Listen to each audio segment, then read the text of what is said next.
नमस्कार, आपल्या रुची चॅनलमध्ये सर्वांचं स्वागत। आज आपण पावसाळ्यात उगवणारी टाकळा ही भाजी करणार आहोत। टाकळा ही भाजी उष्ण असून वात आणि कफ दोषांसाठी खाल्ली जाते। पचायलाही हलकी आहे। इसब, ॲलर्जी, सोरायसिस, खरूज यासारखे विकार सुद्धा ही भाजी कमी करते। चला तर आपण आता साहित्याकडे वळू। यासाठी स्वच्छ धुवून घेतलेली ही आहे टाकळ्याची भाजी। 3 मध्यम आकाराचे कांदे बारीक चिरून घेतलेले आहेत। अर्धा कप चना डाळ शिजवून घेतलेली आहे। 7 ते 8 लसूण पाकळ्या घेतलेल्या आहेत। हिंग पाव चमचा, 1 चमचा जिरं, अर्धा चमचा मोहरी, पाव चमचा हळद, 1 टेबलस्पून लाल तिखट, 1 टेबलस्पून धणा पावडर आणि 1 चमचा वरून मीठ।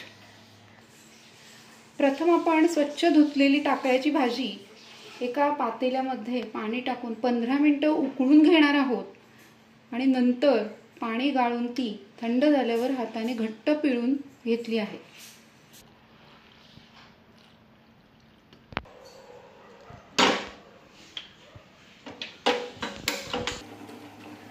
आता ही आपली भाजी 15 ते 20 मिनिटं झाकण ठेवून उकळून झालेली आहे।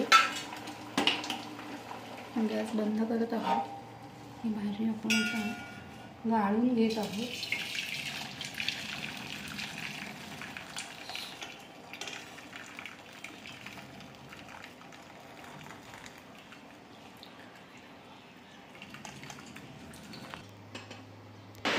भाजी आता मी पिळून घेत आहे। घट्ट अशी पिळून घ्यायची आहे। आता आपली ही भाजी चॉप झालेली आहे। ती आपण एका डिश मध्ये काढून घेत आहोत। त्याच्यामध्ये आपण लाल तिखट, धणा पावडर आणि मीठ घालून कुस्करून घेणार आहोत। नीट मॅश करून घेणार आहोत। आता आपण कढई गरम करण्यास ठेवली आहे। तर 3 टेबलस्पून तेल घालून घेत आहोत।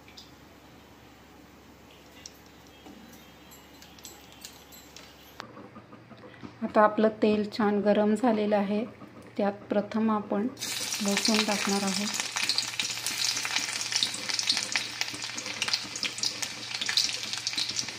लसूण थोडासा लालसर झाला की त्यावर आपण जिरं टाकणार आहोत।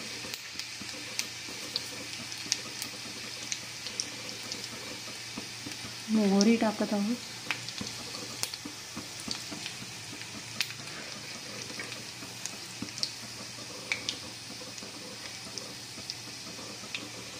हिंग टाकत आहोत।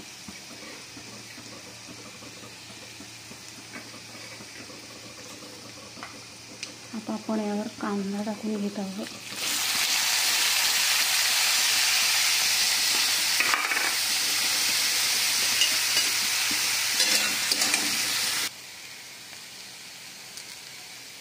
आता आपला कांदा भाजून झालेला आहे। त्यावर आपण चना डाळ उकडून घेतलेली टाकत आहोत।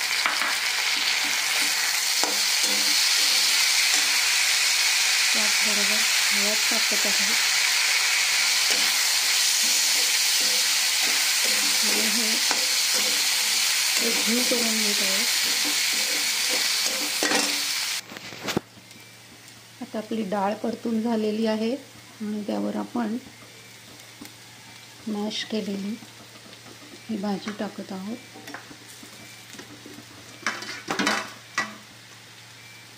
पुन्हा परतून घेणार आहोत।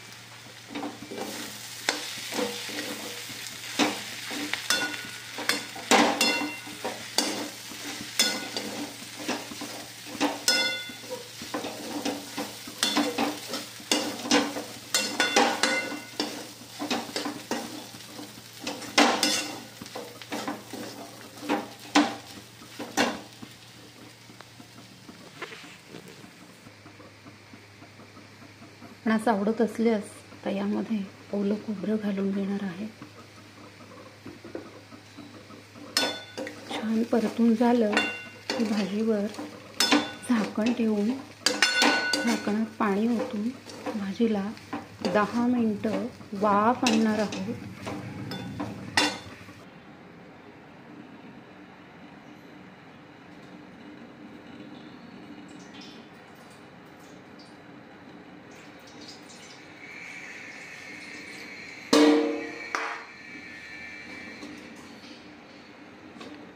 गॅस मंद ठेवायचा आहे. 10 मिनिटं शिजवायची आहे.